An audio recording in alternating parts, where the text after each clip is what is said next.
Assalamualaikum warahmatullahi wabarakatuh. Jumpa lagi di Teknisi Dadakan. Untuk video kali ini saya akan bereksperimen mengganti berbaterai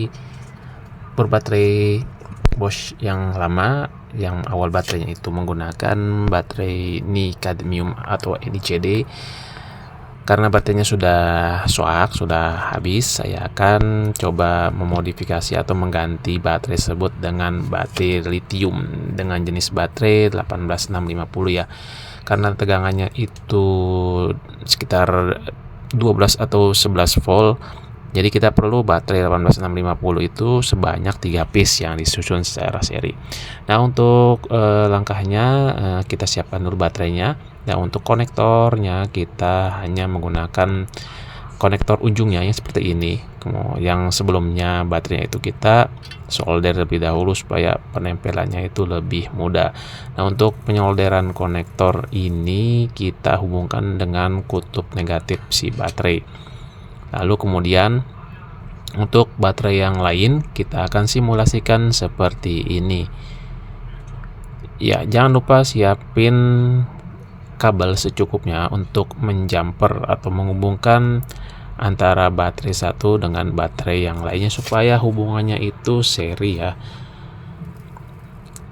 Nah, untuk memudahkan proses penyolderan, teman-teman harus menggunakan solder yang cukup panas. Suhu minimal yaitu sekitar yang diperlukan solder minimal 40 watt dengan menggunakan flux ya, agar proses penyolderan timahnya itu gampang. Lalu kita hubungkan saja kutub baterai negatif dengan kutub baterai positif pada baterai yang berikutnya ya.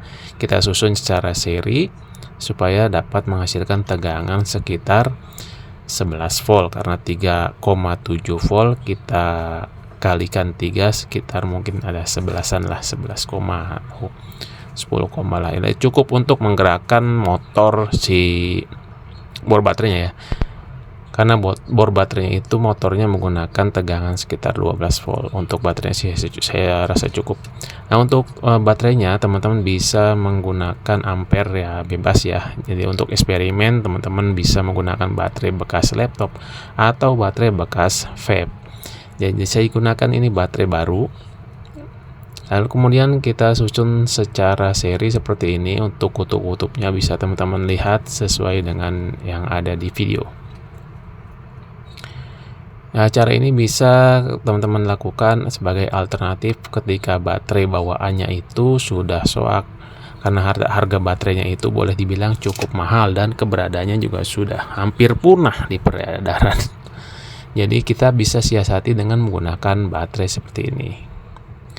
Oke, setelah itu kita akan coba untuk menghubungkan ya. Kita cek di sini tegangannya sekitar 11 volt ya, 11 volt. Nah, sini sih udah cukup kalau menurut saya untuk menggerakkan motor si bor baterainya. Karena bor baterainya itu masih bagus, sementara baterainya sendiri itu udah rusak. Jadi sayang kan kalau nggak digunain gitu. Meskipun terlihat jadul, tapi ini bisa diandalkan. Oke, di sini sudah bisa untuk menggerakkan baterainya. Teman-teman bisa lihat juga di sini torsinya juga lumayan kuat ya. Saya tahan. Nah, sampai ratchetnya itu bisa berhenti sementara si motornya itu masih tetap bergerak. Nah, berarti rakitan kita ini sudah berhasil. Dan langkah terakhir yaitu kita tinggal masukkan ke rumah baterainya. Oke, sebelumnya kita akan menghubungkan kabel jumper ya. Nanti kita akan gunakan untuk proses charger ya. Jadi proses isi ulang baterai. Kita hubungkan dengan soket 6 mm. Teman-teman pastikan dulu kutub positif dan negatifnya agar tidak terbalik. Usahakan untuk tidak boleh terbalik ya. Kalau misalnya nanti terbalik ketika kita cas, yang ada baterainya itu menjadi short. Oke, untuk penampakannya seperti ini, teman-teman bisa lihat yang baterainya sudah tersusun 3 buah. Lalu kita coba untuk membuat lubang sebagai tempat soket chargernya ya. Untuk penempatannya teman-teman bebas, yang penempatannya di mana, boleh di atas, di samping, yang penting posisinya itu tidak mengganggu proses pemasangan baterainya nanti. Nah, kalau misalnya ribet ya teman-teman bisa mencontek atau posisinya itu sesuai dengan yang ada di video. Lalu kita masukkan baterainya satu persatu ya.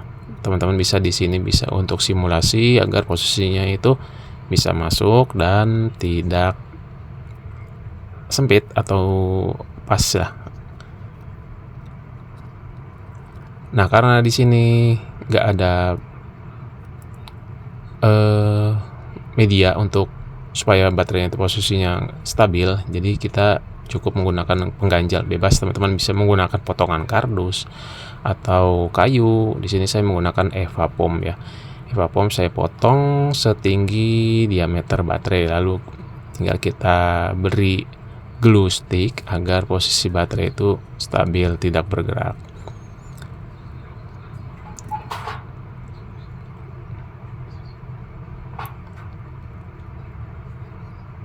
Oke, untuk langkah selanjutnya sebelum baterai ini kita tutup, kita solder kutub yang tadi kita pasang sebelumnya untuk charger. Teman-teman harus perhatikan agar posisi tidak terbalik ya. Oke, di sini kita tidak menggunakan BMS. Kalaupun menggunakan BMS sih lebih bagus kalau menurut saya, karena ada protek pada baterainya. Karena kita nggak punya BMS, jadi saya tidak menggunakan BMS. Nah, teman-teman kalau misalnya ada BMS bisa dipasang ya, tapi setidaknya harus disimulasikan juga untuk penempatannya supaya nanti proses pemasangan si baterainya itu bisa masuk. Oke, setelah dirasa sudah cukup, nah kita tinggal install aja. Kemudian kita tes baterainya apakah berhasil atau tidak. Ya, sebagai masukan aja ya. Nanti ketika misalkan sudah selesai, sudah jadi dan bisa digunakan, kalau misalnya nggak digunakan, baterainya tuh dilepas saja. Nah, di sini kita akan coba untuk proses charging. Oke teman-teman, mungkin itu saja ya video dari saya. Mudah-mudahan bermanfaat. Terima kasih sudah menonton. Saya akhiri. Assalamualaikum warahmatullahi wabarakatuh.